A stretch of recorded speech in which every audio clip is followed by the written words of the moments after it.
In the early hours of September 22nd, 2023, a 22-year-old mother who worked at the Divas Bikini Sports Bar found herself ensnared in a web of deception spun by a mysterious man. What began as a seemingly innocent encounter for a fleeting moment of pleasure would soon spiral into a chilling nightmare. Just 2 days prior, Deandrea Ford had been expected to testify as a witness in a capital murder trial. To truly grasp the gravity of her situation, one must travel back to where it all began. Born on October 24, 2001, Deandrea's life was a tapestry woven with both promise and hardship. While the nuances of her parentage remained largely obscured, two family members emerged from the shadows of anonymity: her grandmother, Bridget Carrier, and her uncle. Bridget's life, a series of vibrant events, drew attention, but it was Deandrea's journey that would soon capture headlines. At the tender age of 16, Deandrea faced a pivotal moment. She discovered she was pregnant. This revelation struck like a thunderbolt, shattering the dreams of a young girl on the cusp of adulthood. The weight of impending motherhood bore heavily on her shoulders. In response to the challenges ahead, she moved in with Bridget, transforming what many considered an unexpected pregnancy into a source of strength. After welcoming her first child, Deandrea's resolve hardened. She took on multiple jobs, determined to provide for her son against all odds. For her family and friends, Deandrea's resilience came as no surprise. She had always been a steadfast figure, someone others could lean on. Yet beneath her nurturing exterior lay a darker reality. She supplemented her income by engaging with men, turning fleeting encounters into a means of survival. It was perhaps inevitable that with her new baby came a surge of responsibility, prompting Deandrea to seek out additional employment. Recognizing the need for stability, she broadened her horizons, setting her sights on new opportunities. Her search led her to the Divas Bikini Sports Bar, a venue that welcomed her with open arms. Here, her prior experiences seamlessly blended with her new role, which involved providing companionship to men, albeit in a more structured environment. It wasn't long before she was hired. Her chosen profession did not stem from a lack of ambition or poor character. Rather, it was a reflection of her tenacity and determination to thrive. Deandrea's amiable nature and work ethic quickly endeared her to staff and patrons alike. Everyone at Divas Bikini Sports Bar, owners, employees, and customers, found themselves drawn to Deandrea. Her industrious spirit shone through, garnering affection and respect from those around her. However, as was often the case, not all who encountered her would share this admiration. On that fateful September day, just 2 weeks into her new job, Deandrea was concluding her shift when an unassuming man entered the bar. Dressed casually, he blended into the background, yet an unsettling aura surrounded him. He approached Deandrea, initiating a quiet conversation.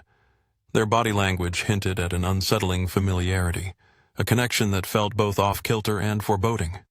Although she generally welcomed interactions with customers, something about this encounter set her on edge. The atmosphere was charged with an unsettling mix of charm and danger as Deandrea Ford, her smile betraying a flicker of intrigue, engaged in conversation with a man at the bar. They appeared to be negotiating a night filled with pleasure, but without warning, he gestured toward the door, setting off a series of alarms in the darkest corners of her instincts. Deandrea hesitated, a moment of doubt flickering in her eyes before she nodded in agreement. This was where the narrative twisted into suspicion. Traditionally, she and her friend would leave together, but this time, following the allure of the unknown, that safety net was gone. In a quick decision, Deandrea sent a brief message to her friend, claiming she had found another way home. The two then exited the club, their departure captured by the ever-watchful CCTV cameras. She climbed into a white GMC Savannah van, a stranger now at the wheel, sealing her fate in that moment. What transpired next was bizarre. Rather than driving away, the van lingered, parked with its headlights off for nearly an hour. Whether Deandrea was grappling with second thoughts or the man was attempting to sway her was a mystery that hung in the air, heavy with tension. One thing was unmistakable. The entire encounter reeked of foreboding. After that agonizing wait, the van's headlights flickered on, cutting through the darkness, and it pulled away from the club, taking Deandrea into the night. A New Jersey license plate was captured by the camera, marking the last known image of her before her disappearance sent shockwaves through the community.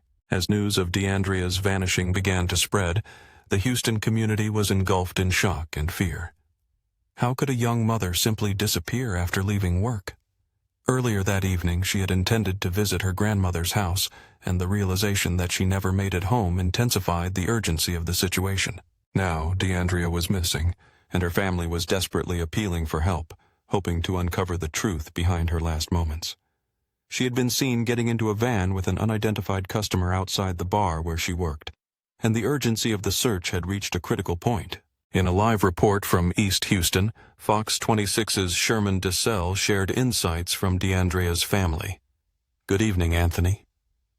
Deandrea Ford had only been working as a dancer at Diva's Sports Bar and Grill for a few weeks when she vanished.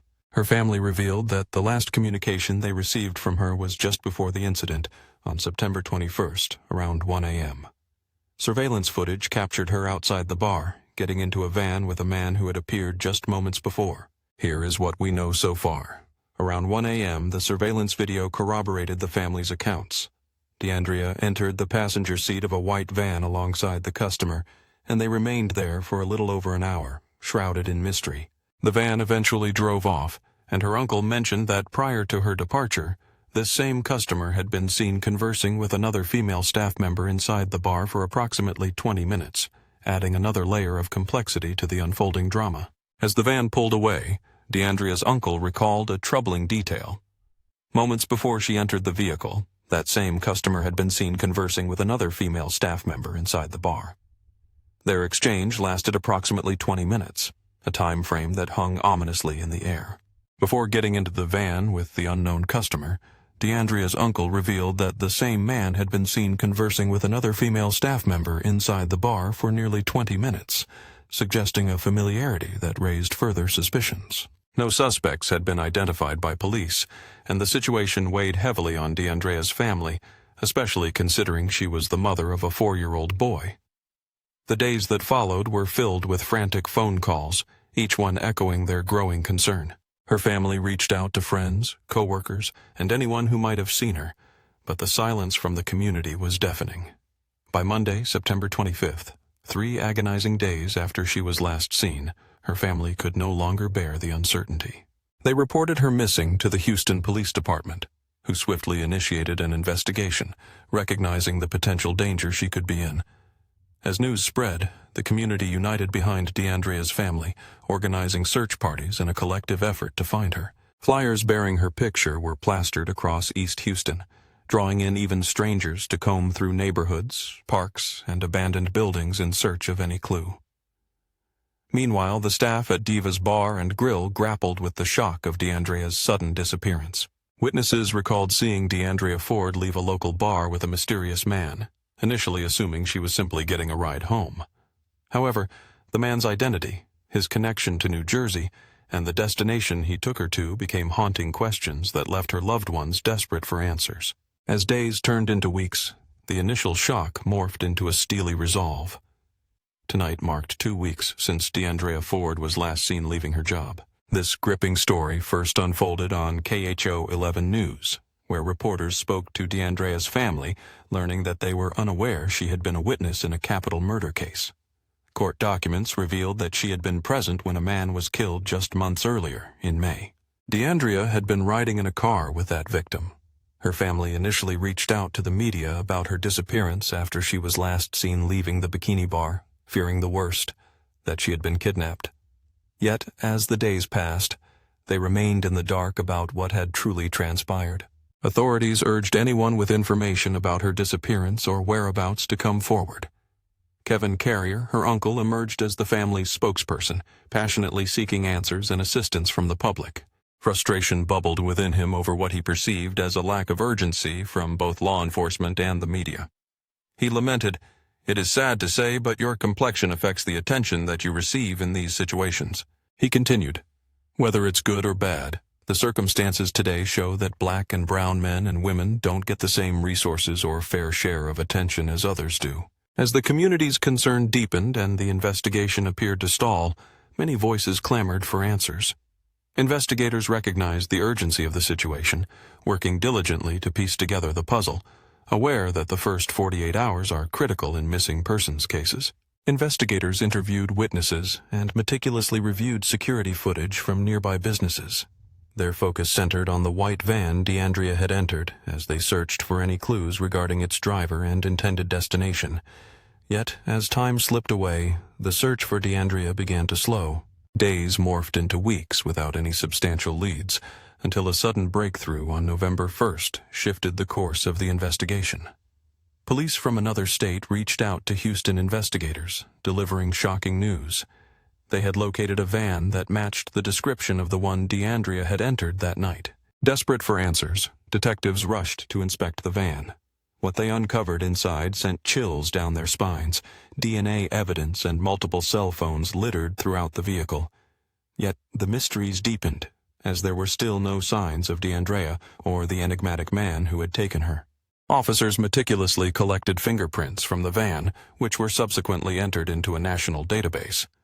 It was then that Yoland Washington, a 51-year-old man with a notorious history, emerged as the individual last seen with Deandrea on that fateful night. Washington's past was marred with violent acts against women, and now it appeared that this troubling pattern had led to yet another tragedy.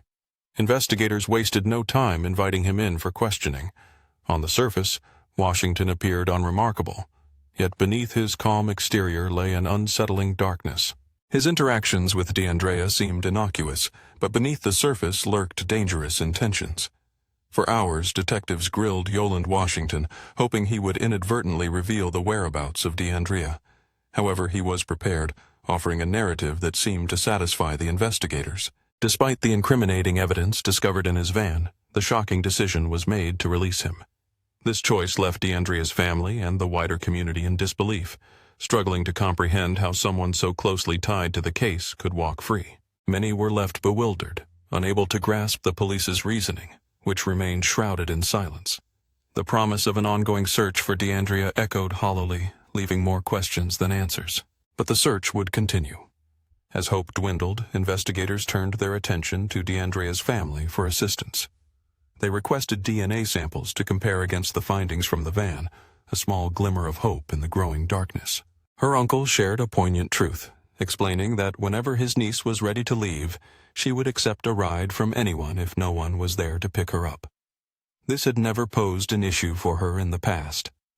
He emphasized the importance of not misconstruing the situation, as events had spiraled from text messages she sent indicating she was ready to be picked up and go home. In a moment of concern, a family member recalled that Deandrea Ford had never faced issues with her friends before. Despite previous conversations about her well-being, they expressed anxiety over the potential for misunderstandings.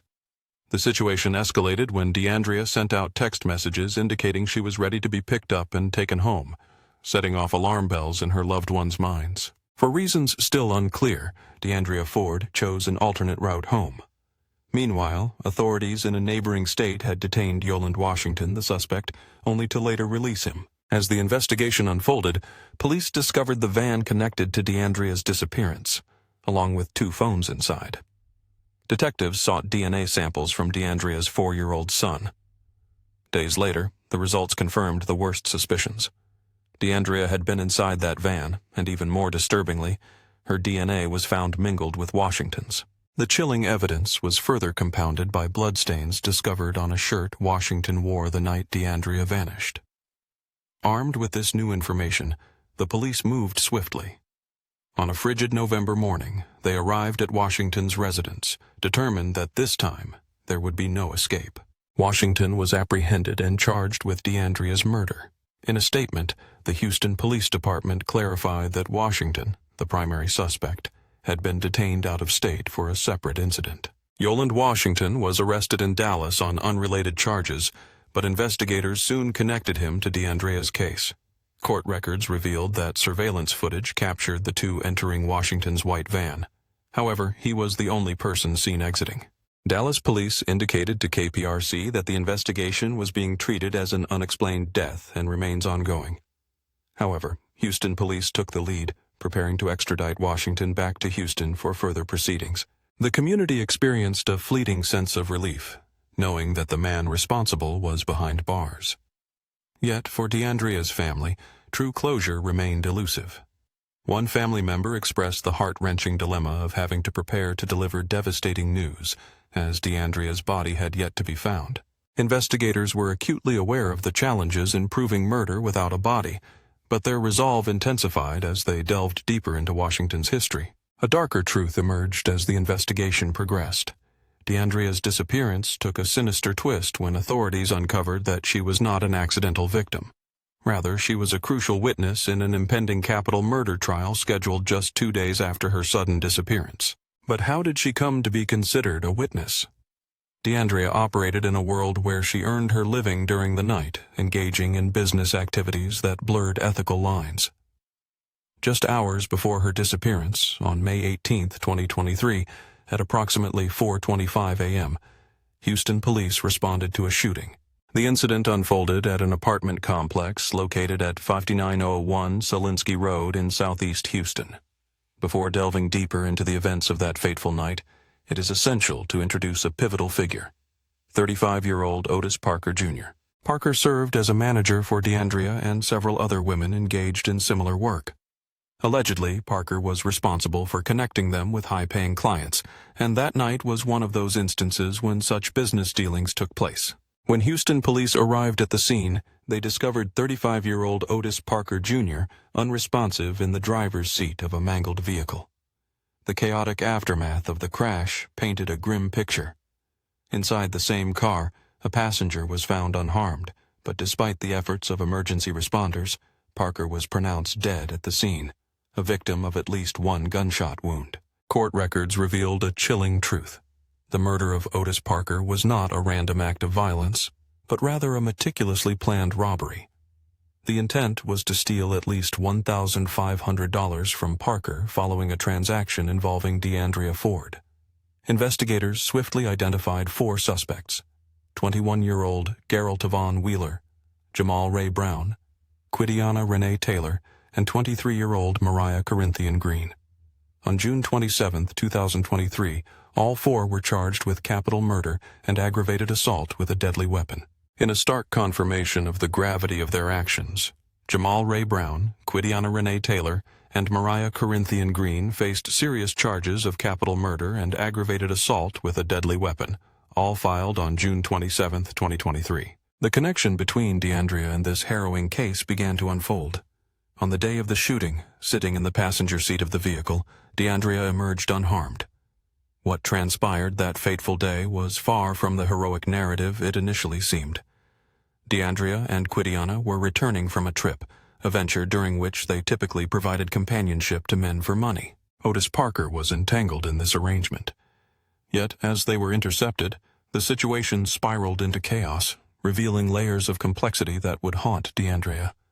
Unbeknownst to her, this encounter would lead to dire consequences. In a shocking twist, investigators suspected that Deandrea's disappearance was far from coincidental.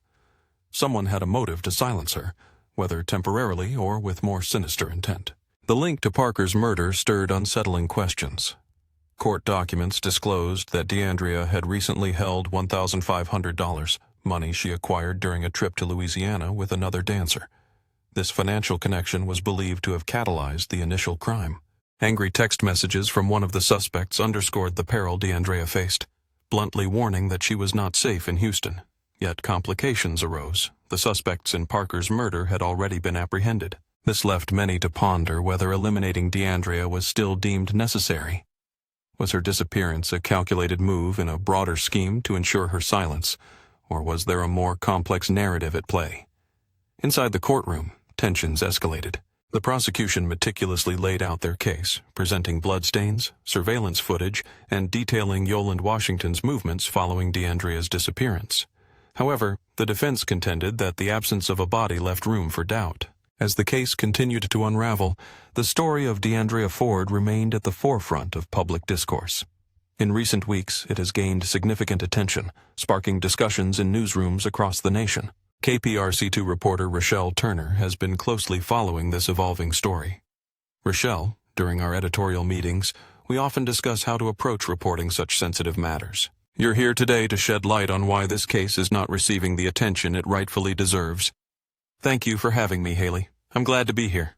Deandrea Ford has been missing since September 21st. and her family is deeply upset and frustrated by how her story is portrayed in the media.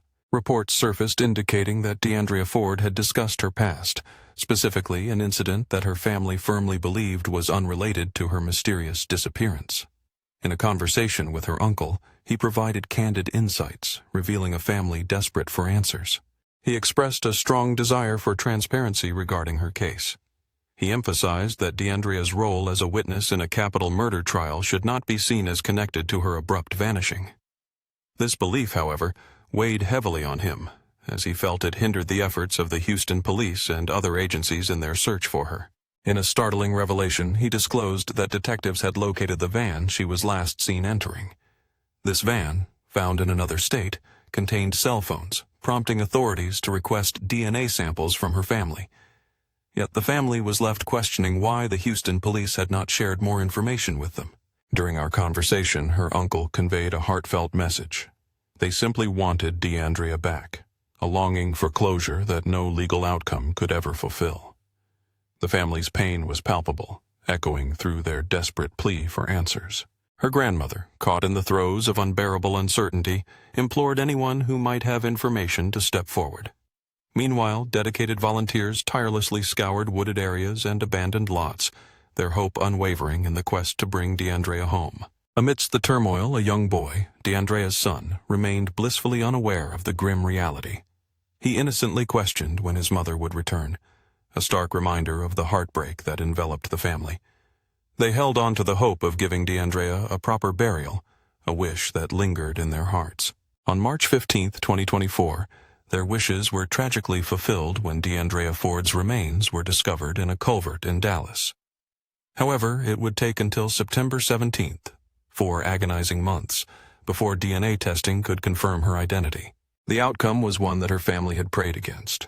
Deandrea Ford's remains identified in Dallas, nearly a year after her disappearance from a bar and grill in East Houston. Their hearts shattered once more as they faced this harsh reality. Deandrea had been striving to survive and care for her child. Yet the dangers she faced were often hidden, lurking behind the facade of ordinary life. Had she known she was a target due to the murder trial, perhaps she would have taken greater precautions. In hindsight, she might have opted to stay in public spaces, share her location with loved ones, or even relocate altogether. But the weight of responsibility should not have rested on her shoulders. It lay squarely with those who chose to inflict harm. As we reflect on her tragic fate, one question looms large. Should law enforcement or the courts have done more to protect her?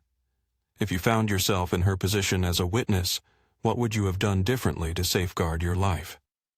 Share your thoughts in the comments section below.